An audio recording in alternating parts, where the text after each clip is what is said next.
Amanda. We set a challenge for ourselves. Amanda and I do a bit of cooking at home, and this isn't more or less to see who makes the better dish. This is about, can you pick who made the dish and what are the ingredients? Because Jonesy's very competitive with this sort of thing. If ever we've had a cooking challenge, he always wins. So we thought, rather than making fancy pants food and trying to impress you, we've both cooked our children's favourite meals. Oh, yum. So my excuse is mine is incredibly bland, but this is for my children. And also you got to remember that children, that our taste buds die off as we get older. So kids got, we've got way more propensity to taste. And you see that with old people. Old people tend to like a lot of salt, a lot of chilli, a lot of spice in their food. Do we lose our taste buds? Yeah.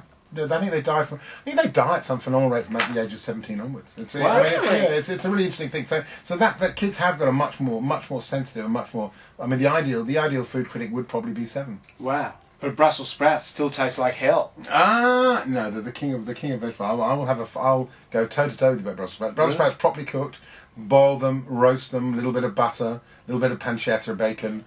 Yeah. Oh my god, so, crunchy what brown you're saying outside. here, though, Matt, you put everything on them.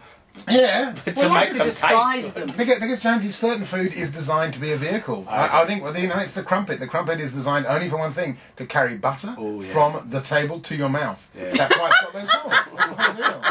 No other reason. I like the idea of crumpet. So look, we have dish A and dish B in no particular order. The first one is Amanda and I either made this. We're presenting. We either made it or we threw it up. This is spaghetti and meatballs. Made for children, remember. All I'm going to say is how impressive to actually make meatballs rather than just doing a bolognese. I think as a kid, that idea of like rocks, red rocks in worms is always a good idea. I like that idea of anything that kind of. Let's see, Matt's looking for consistency of the ball. Not the nose, go for the mouth. He's sniffing it. He's eating the ball. You taste more with your nose than you do with your mouth. Do you? You can taste 10,000 or something flavours with your nose and only about 5 with your mouth. Wow. Do you even call it tasting when it's the nose? Yeah, taste. Taste is the flavours that come. I can't remember. One of them. I don't know. That's one of those. So what do you think? It's quite spicy. Spicy ball. I was quite. How old are your kids? Go on, confess. I am not. Well, this is no funny. So you've picked but still, we just want to know what he thinks. Well, my kids are 16, 10, 12. What are they? 12 and 6.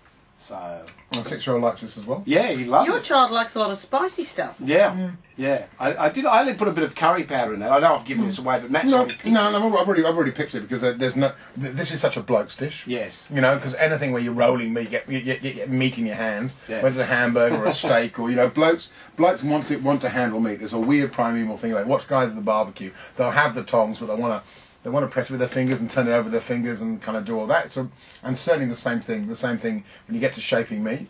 Women don't seem to get into it quite the same way that men do. Well, let me just show you what I shaped. And so can I just say, I think that's delicious. You like that? I really like that. And I can see why kids like it, and I'm liking the kind of the basil on the top, and there's a good deep tomato flavour in there. You've slightly overcooked the spaghetti, but I think when you're talking for kids, you don't want it al dente. They go, "Oh, Dad, it's not cooked properly." See, when you overcook, because I can't tell the difference between undercooked spaghetti you can, but overcooked spaghetti. Is that when it just goes really mushy? It just goes really mushy. I mean, but having said that, there's a thing that when it gets a little bit past al dente, it tends to suck up the sauce. Right. And when you isn't that good? I think that's fantastic. Because it's a bit more porous. I don't know. I have no idea. There must be a scientific reason for it. But when you put it in the pan, which is what this has just got that and that. What the best thing about this dish would be is that when you've got leftover and you reheat it at 3 in the morning when you come back from going out, that would be absolutely delicious. That's what you're into. Absolutely delicious. It's hangover food. Yeah, it's true hangover.